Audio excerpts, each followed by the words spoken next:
Merci à Pierre pour cet débrayage.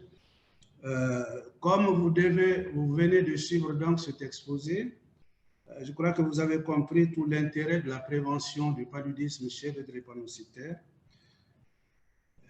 Il existe en effet aujourd'hui des données cliniques tout à fait solides pour conforter dans cette idée de la nécessité de la prévention du paludisme chez le drépanocytaire. Alors, qu'est-ce qui justifie donc cette prévention? C'est en effet parce que, étant une érythrocytopathie hémolysante, Pierre l'a dit, le paludisme est la première cause de fièvre et qui est un facteur déclenchant majeur de complications drépanocytaires. La deuxième raison majeure, c'est que, effectivement, plusieurs études rapportent que le paludisme est une cause majeure de morbidité et de mortalité chez les drépanocytaires parce que le professeur Dufay vient de vous l'expliquer, ça va aggraver une anémie déjà existante. Alors, quels sont les moyens de cette prévention? Aujourd'hui, on dispose de 4 moyens. Les moustiquaires imprégnés d'insecticides, la pulvérisation intradomiciliaire d'insecticides, la chimioprévention antipaludique et beaucoup plus récemment la vaccination d'ailleurs qui a été discutée par l'OMS mais qui n'est pas aujourd'hui quelque chose de courant. Alors parmi ces moyens, je voudrais insister sur les moustiquaires imprégnés pour dire que plusieurs travaux effectués en zone rurale montrent vraiment une efficacité de ces moyens-là, mais le problème c'est qu'ils ne sont pas utilisés. Donc, devant un drépanocytaire, chaque fois que vous recevez un drépanocytaire en consultation, je pense qu'il est au moins de bon ton d'insister sur ce moyen de prévention dont l'efficacité a été montrée entre 65 et 85%. Donc, après, je vais m'attarder surtout sur la chimioprévention antipaludique. Diapositive suivante. Alors, les moyens de cette chimioprévention, je précise d'abord que c'est une chimioprévention intermittente. Les moyens, selon l'OMS, sont au nombre de 3 aujourd'hui. Le premier, c'est l'association sulfadoxine pyrimétamine, qui est administrée 1 fois par mois en raison d'1 quart de comprimé pour 10 kg de poids. L'artesunate, qui existe en comprimé de 50 mg, également administré 1 fois par mois en raison de 1 comprimé par jour si le poids est inférieur à 12 kg pendant 3 jours. Et enfin, l'amodiaquine qui existe en comprimé de 250 mg, administré également pendant 3 jours et selon le même schéma que l'artesunate. Diapositive suivante. Diapositive suivante. Et les schémas sont au nombre de 3. C'est soit l'association SP-amodiaquine, c'est-à-dire l'SP 1 jour et amodiaquine 3 jours 1 fois par mois, soit l'association SP-AS 1 fois par mois, soit l'association AQ-AS 3 jours 1 fois par mois. Alors, quelle est l'efficacité et la tolérance de ces schémas de chimioprophylaxie? Une étude assez récente, qui est une méta-analyse, nous a permis de retirer 3 messages. Le premier message, c'est que effectivement, ces chimiothérapies sont assez bien tolérées. C'est déjà quelque chose d'important. Mais le deuxième message, c'est que effectivement, ces chimiothérapies entraînent une réduction de la parasitémie et des épisodes cliniques de paludisme, ce qui est quand même un élément important. Sauf qu'il faut dire que cette chimiothérapie n'est pas efficace à 100%. Et donc, il y a un besoin aujourd'hui de conduire les recherches pour trouver de nouvelles molécules beaucoup plus efficaces avec des schémas plus simplifiés. Ça, c'est l'aspect prévention. Passons maintenant à la prise en charge.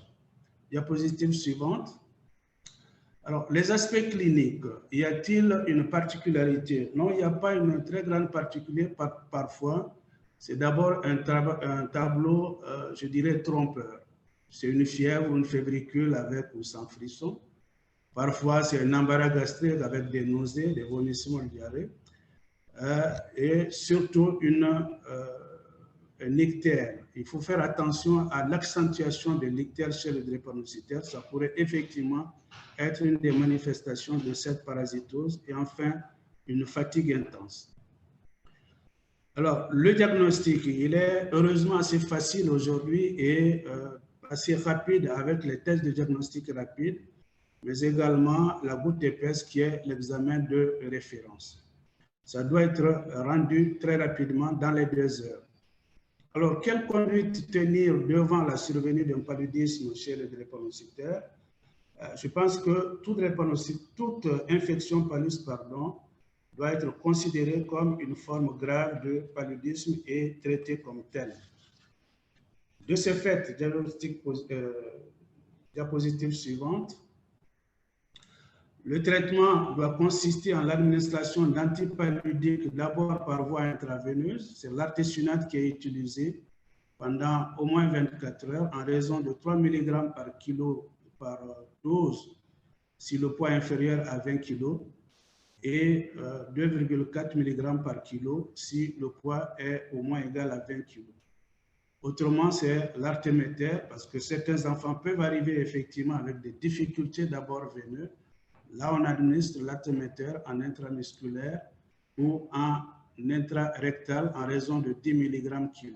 Alors, ce traitement intraveineux doit être relayé par l'administration de combinaisons thérapeutiques à base d'artémisinine, CTA, qui sont très couramment utilisées pendant 3 jours et les associations sont assez variées, artéméter, lumefantrine, artéméter, amodiaquine, ainsi de suite. Bien entendu, c'est un cas particulier, un terrain particulier. Il faut associer une hydratation correcte chez ce malade-là, une antibiothérapie visant les bacilles gram négatifs, une transfusion selon les cas et bien entendu un monitoring des fonctions vitales. Diapositive suivante. Pourquoi une antibiothérapie chez l'enfant drépanocytaire atteint de paludisme? Pour 3 raisons. Plusieurs travaux ont rapporté en effet que l'infection palustre prédispose fortement aux bactériémies. Ensuite, cette infection palustre est associée à plus de 50% des bactériémies en zone d'endémie palustre. Et enfin, l'infection palustre est fortement associée aux infections bactériennes invasives chez le drépanocytaire. Là, je parle du drépanocytaire, ce n'est pas le drépanocytaire. Diapositive suivante. Pour résumer. Donc, en résumé, ce qu'il faudrait dire, c'est que ça a été dit par le professeur Buffet, si le trait drépanocytaire a un moindre risque de développer un paludisme grave, le drépanocytaire meurt plus souvent de paludisme par aggravation de son anémie. De ce fait, la prophylaxie antipaludique doit être systématique chez le drépanocytaire en zone d'endémie palustre. Et dans ce contexte, dans ce chapitre de prévention, il y a aujourd'hui un intérêt de tester de nouvelles drogues pour la chimiothérapie, pour la chimioprévention du paludisme. Enfin, tout cas de paludisme chez le drépanocytaire doit être considéré comme une forme grave et traité comme tel. Je vous remercie de votre attention. Diapositive suivante, vous avez quelques références bibliographiques que vous pourrez consulter. Merci beaucoup.